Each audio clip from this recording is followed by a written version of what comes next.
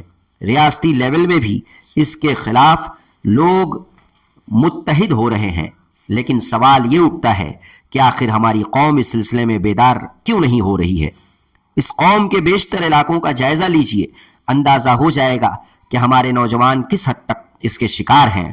مذہب اسلام نے جس شراب نوشی کی شدید مذمت کی ہو، اسے ناپاک اور شیطانی عمل قرار دیا ہو، جسے عداوت اور بغض کا سبب قرار دیا ہو، آج وہی امت اسلامیہ کی نوجوان نسل اس کے نشے میں دھت نظر آتی ہے. سوامی وویکانند نے جس جوانی یعنی وقت شباب کے حوالے سے کہا تھا کہ جوانی ایک قیمتی وقت ہے اور نوجوان اسے کیسے استعمال کرتے ہیں یہی ان کے مستقبل کا تعین کرے گا. سوامی جی مانتے ہیں کہ نوجوان معاشرے کا سب سے متحرک طبقہ ہے اور ان میں دنیا میں بڑی بڑی تبدیلیاں لانے کی صلاحیت موجود ہے. اب ذرا سوچئے، جس نوجوان کے حوالے سے کہا گیا ہو کہ اس کے اندر دنیا میں بڑی بڑی تبدیلیاں لانے کی صلاحیت موجود ہے، وہی نوجوان آج گلی کوچے، نکڑ چوراہے، کون سی ایسی جگہ ہے جہاں نشے کی حالت میں مستانی کرتا دکھائی نہیں دے رہا ہے؟ صرف شراب ہی نہیں، میڈیکل اسٹورز اور دیگر دکانوں سے نشاور دوائیں وغیرہ بھی دھڑلے سے بک رہی ہیں. بدقسمتی اس بات کی نہیں کہ یہ نوجوان اندھیرے میں ہے، بدبختی اس بات کی ہے کہ سماج میں تعلیم یافتہ طبقہ موجود ہے. دینی مبلغین کی جماعتیں دن رات مدرسوں اور مسجدوں کے احاطے میں اپنی اپنی خدمات انجام دے رہی ہیں. آئے دن جلسے اور میلاد النبی صلی اللہ علیہ وسلم کا اہتمام ہو رہا ہے. سماجی و فلاحی ادارے بھی اپنے اپنے طور پر قوم کی خدمات انجام دے رہے ہیں. علاوہ ازیں چند جماعتی افراد دینی اشاعت کے لیے مختلف علاقوں میں گشتی مہم بھی چلا رہے ہیں. لیکن ان تمام کوششوں کے باوجود ہمارا ایک خاص طبقہ بے راہ روی کا شکار ہے. وجہ صرف ایک ہے کہ ہم عملی میدان میں صفر ہیں. صرف مدرسوں یا مسجدوں کے احاطے میں ہی دینی خدمات انجام نہیں دی جا سکتی ہیں. صرف گلی گلی گشت لگا کر ہی مذہب اسلام کی اشاعت ممکن نہیں. اپنے اپنے اداروں کے توسط سے جلسے یا میلاد النبی کے سہارے ہی سماج کی اصلاح نہیں کی جا سکتی. ضرورت اس بات کی ہے کہ سماج کے تمام ذمہ داران ایک پلیٹ فارم پر آ کر شراب نوشی یا نشہ خوری کے خلاف متحد ہوں. پولیس پرشاسن کے ساتھ ساتھ موجودہ حکومت کے علاقائی لیڈر کو اپنے ہمراہ لے کر اس کے خلاف سخت سے سخت قدم اٹھائیں. ساتھ ہی ایک ایسی اصلاحی کمیٹی ہر علاقے میں تشکیل بھی دی جائے جو اس پر کڑی نظر رکھ سکے. وقفے سے اصلاحی پروگرام کا بھی بندوبست کیا جائے.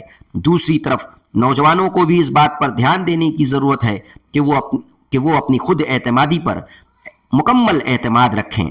بلا شبہ آج کا ہر نوجوان یہ اچھی طرح جانتا ہے کہ مایوسی یا نفسیاتی دباؤ خود کو کمزور کر سکتی ہے، اور یہی رویہ اگر عادت سے فطرت میں متبدل ہو جائے تو پھر آنے والے وقت میں اس کے اعتماد پر بھی مضر اثرات رونما ہو سکتے ہیں.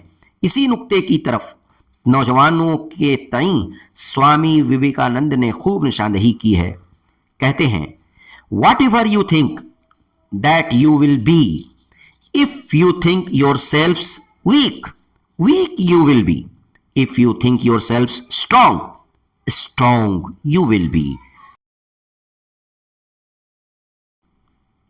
درج بالا اقتباس میں وویکانند نے خاص طور پر سیلف کانفیڈنس پر زور دینے کی کوشش کی ہے. دراصل جب ہم پر اعتماد ہوتے ہیں تو ہمیں اپنی ٹارگٹ تک پہنچنے کی راہ ہموار نظر آتی ہے. لیکن ٹھیک اس کے برعکس اگر ہم نے خود اعتمادی کھو دی تو وہی ٹارگٹ ہم سے دور ہوتی دکھائی دے گی، اور جب ٹارگٹ ہی ہم اچیو نہیں کر سکیں گے تو کسی نہ کسی طرح ہم غلط راہ پر گامزن ہو سکتے ہیں. لہٰذا نوجوانوں کو بھی بھلے برے میں امتیاز کرنے کی ضرورت ہے. ہمیں اللہ کی ذات پر کلی امید ہے کہ ہماری نوجوان نسل نشہ خوری کے چنگل میں پھنسنے کے بجائے خود کو درست راستے پر لانے کی نہ صرف کوشش کرے گی بلکہ اول الذکر علامہ اقبال کے مقبول شعر کے مصداق شاہین بن کر پہاڑوں کی چٹانوں میں بسیرا بھی کرے گی اور اس